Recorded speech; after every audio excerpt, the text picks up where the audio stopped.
Hello and welcome to In the Kitchen with Mommom. Today we're doing a little Christmas special and we're going to have two recipes. One's a dessert and one's actually a breakfast you can serve on Christmas morning. And here with me is my second host for the day, Eric. Thank you for having me. This is one of my favorite cakes. I can't wait to try yours. Pineapple upside down cake is where we're going to begin, and I'm actually going to let him make it so he can make it whenever he wants. That was the deal. I had to help out so I could eat it today. So Eric, as you know, this is a pineapple upside down cake. So all the toppings actually go on the bottom of the pan. Okay. So the first thing we do is we've taken and melted the butter that's in the recipe, and we just pour it along the bottom. Yeah, as evenly as you can. You want to make sure the whole bottom's covered, and here's a spatula. You can move it around and do the best you can. Now, Eric, did you do much cooking at home? Much baking, much cooking? Not at home. Growing up, other than the toaster oven pizza or the French toast occasionally. Okay. All my cooking and baking was when I worked at Grotto Pizza. So next step is your brown sugar, and you kind of sprinkle that all over. Oh, that was good. You are an expert at this. I'm making a little bit of a mess. I make a mess when I cook. Nice. I always have. This is pineapple in juice, and we save the juice because my secret to a good pineapple upside down cake is when your cake mix, because I use a cake mix, when it calls for water, I substitute the pineapple juice. So just take them out, line them up against the pan. And these are from Hawaii? I don't know where Dole grows. Most of the time, they don't fit perfectly. So what I do is I cut the remaining ones in half and put them in the middle. Oh, I love that we're maximizing real estate to get as many pineapples in as possible. Absolutely. So I'll just cut that for you so you can put it right in there. Can you see it? Okay. Now you're going to take the cherries. Again, I put a cherry in each one, and even in these half ones I put a cherry. And these are the kind of the cordial type cherries that are real sweet? Yes. You know, I leave them in the juice. I don't drain the juice because that just adds extra flavor to the cake. Perfect. Okay. So now the next step is we're going to make the batter, which is really easy. Put the batter in, break the eggs in. Okay. We'll just use And then you could just use that for the catch bin.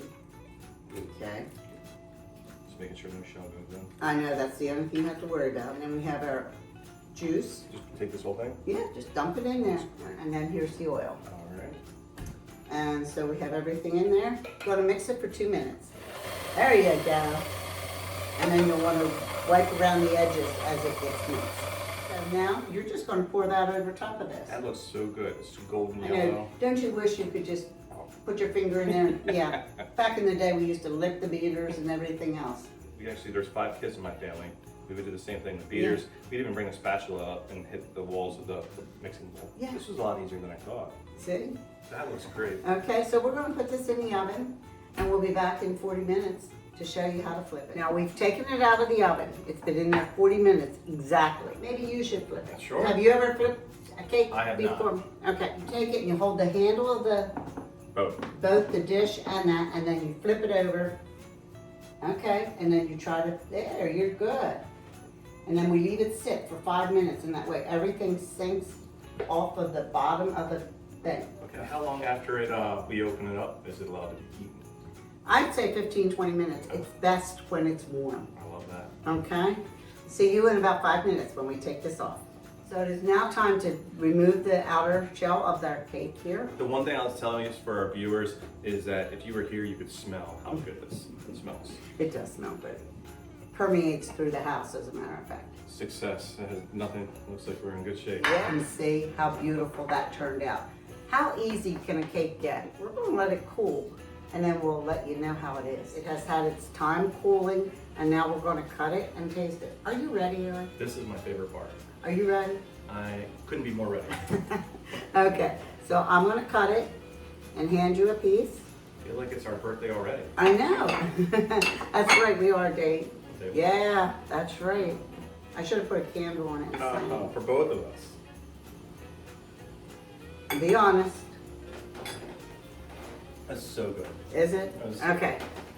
Now I'm going to test it. The only thing I would say is we just want to make sure that Gabriella and Parker do not get any of this. I agree. You know, You know, what's the cameraman and the director need cake for? they don't need it. Oh my God, it is good, isn't it? That's right. It's delicious, cold, but also it is at its peak when it's warm. So look for the recipe. It's in the video, as you know. And we're going to move on now to the pizza, the breakfast pizza. Breakfast pizza. The breakfast pizza. Okay, here we are again in the kitchen with Mommom for our second recipe of the day for our Christmas breakfast. Eric, you're in charge of this because I've never made a breakfast pizza. So I've had a lot of fun over the years working with a lot of grottos, had a lot of different managers, a lot of different pizza makers, do different recipes. A lot of it is about what you really enjoy. So, you know, over the years I kind of developed my own style for making breakfast pizza, and it always starts with a good piece of dough. So thank you so much for getting dough balls today. You're welcome. We're gonna make 2 pizzas today, and the first one, we're gonna have one with a screen and one with a pizza stone. So what I'm gonna do is stretch out the first piece of dough. Really gotta make sure the dough is on its point when you either make it yourself or you buy it. And that you wanna try to stretch it out evenly. So you wanna work the dough with your fingers, especially if it's a little bit of flour. Some people like some type of cornmeal, but flour for me is more traditional, has a better flavor. I would have used a rolling pin, of course. Rolling pin is not a But bad you idea. seem to really be working it with your fingers there. The other thing too is if a good dough ball, when it's on its point, you can work the edges as well. Look at you go. And then you kind of bring out the edges from the center. And again, all the time I worked at the pizza shop. Then you can start to hand toss it. The trick is you don't want to have too many thin spots. You want the dough to kind of come out evenly. Woo! So you want to kind of Now you're showing off. a little bit. But would it be possible, like, if somebody doesn't have this talent, A rolling pin is a rolling pin? just fine. Okay. The trick is to kind of work out from the center if you're using a rolling pin, so it kind of goes out Mm-hmm. fairly evenly. Once you get to a decent length, we'll grab the screen here, lay it across. Pretty good stuff. I'm gonna have to push up a little bit on the edges on this one, so that way it catches everything as we kind of put our toppings on. We put our seasoning on as well. And there's our first shell. Okay, so you'll do the second shell and put it on here, correct? That's right. Okay, Eric, now we're ready for the toppings. I'm getting so hungry standing here, I can't wait. So what I like to do is after we make the pizza shells, get them prepared. They look fabulous, I might say. Thank you. I'd like to spread the butter. Well, I'd like to take the brush, use the butter, start spreading it across, and really make sure we get the outside of the shells. Are you asking me to do that? Would you please? Yes, okay. While you do that, I'll continue to mix up the egg wash. So what we like to do is just take basically roughly 6 or 7 eggs, depending on how many pizzas you're making, and then cut it a little bit with some heavy whipping cream. And once you do that, I like to fold in a little bit of just salt and pepper, a little bit of flavor, just to maybe I would say a pinch if it's not in a shaker, or just enough to cover the top before you mix it in. The next thing we're going to do is we're going to take some garlic salt, and basically you're almost making a little bit like almost like a garlic bread on the pizza shells. I see that. You're gonna take some garlic salt, you're just gonna sprinkle it across, make sure you get it especially across the edges. It doesn't have to be a heavy amount of butter, just enough to give a little bit of flavor, especially around the edge, because that's the exposed area that won't have all the toppings on it. Now, once you have your 2 shells, you have your egg wash, it'd be much easier with the egg wash if you have something that's like a liquid measuring cup or something you can just help disperse it. What I tend to do is I like to use a mild cheddar. So some people like mozzarella, some people like different Italian blends. The mild cheddar, it's subtle, and sometimes mixing it with a little bit of sharp cheddar as well is really good. Just take the whole bag, and you're building a base because you need something for the toppings and the egg wash to sit into. And you want to push the cheese all the way out to the edge, cover everything evenly. Now, what is the temperature that it's needed? So normally, about 400 degrees. You gotta keep an eye on it though, because depending on how, I haven't cooked one on the stone before, so I don't know how fast it'll cook. So we'll just keep an eye on, make sure when they start to crisp and turn brown, you'll see it, and you'll see the egg start to sit up on the top of the pizza as well. Yeah. We have a couple different topping ingredients. First topping we have is, we have a hot sausage. You can go to Bob Evans or Jimmy Dean hot sausage. We have a mild sausage or a regular sausage, and then we have bacon, and this is all to taste. So whatever you enjoy. Everyone tends to gravitate towards the zesty or the hot sausage. and it's not really spicy, it just adds a lot more flavor. So my hands are clean. I'm gonna go ahead and start sprinkling some of this on across. If you wanna put the regular sausage and bacon on the other pizza.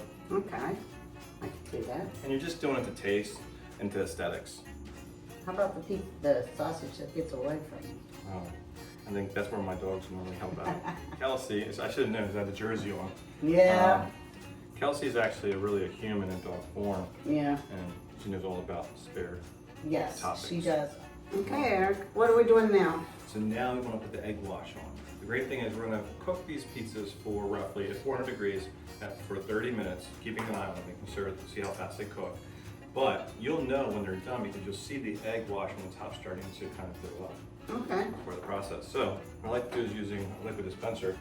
I like to do this drizzle, and the cheese helps keep it in place. Oh, wow. And this is something you learned when you worked at Grotto's? Yeah, it was something that they would do all the time, like in the mornings, especially on Sunday mornings, when you're when you're in there early, helping do prep work, or you're in there getting ready for the day. And that's our egg wash. They're getting ready to go into the oven now for 30 minutes. 30 minutes? And we'll be back with the review. Okay, thank you. Okay, Eric, this is so good looking. I mean, I hope you're hungry. Lift it up so the audience can see. Look at this. We have Oh sausage, my gosh. bacon, and egg baked into the cheese and the bread. Doesn't that make your mouth water? Because I know that's what's happening. Kind of comes out looking like a bit of a quiche kind of look because it's got the cheese, the Oh my dough, God, and it's the so egg. good. Okay, so you cooked this for 20 minutes on 400, right? So that's right. So originally I thought it was 30 minutes because we're doing 2 pizzas, but in fact they finished up around 20 minutes, Okay. even with 2 pizzas at 400. We're gonna let it cool and we'll be right back with a review. Okay, Eric, that was delicious. I think I couldn't wait for the camera to be on. I actually stuck it in my mouth before the camera came on. It is really too good. Well, let's see if it's up to par. OMG. So good. Eric, I want to thank you for all the hard work you put in today. This is amazing. This is something I've never done. And to watch you roll that dough out, you impressed me. Well, thank you. It was a lot of fun.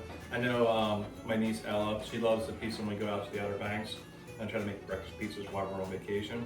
And outside of that, this is my first opportunity to do it in the last 2 years. Wow, great. Well, I might have to start inviting you on our vacation. So the recipe is in the video, in the description, on clicking on more, okay? And don't forget to subscribe, like, and share. And thank you so much, Eric. Thank you so much This for has having been me. a treat. See you next month. Merry Christmas. Merry Christmas.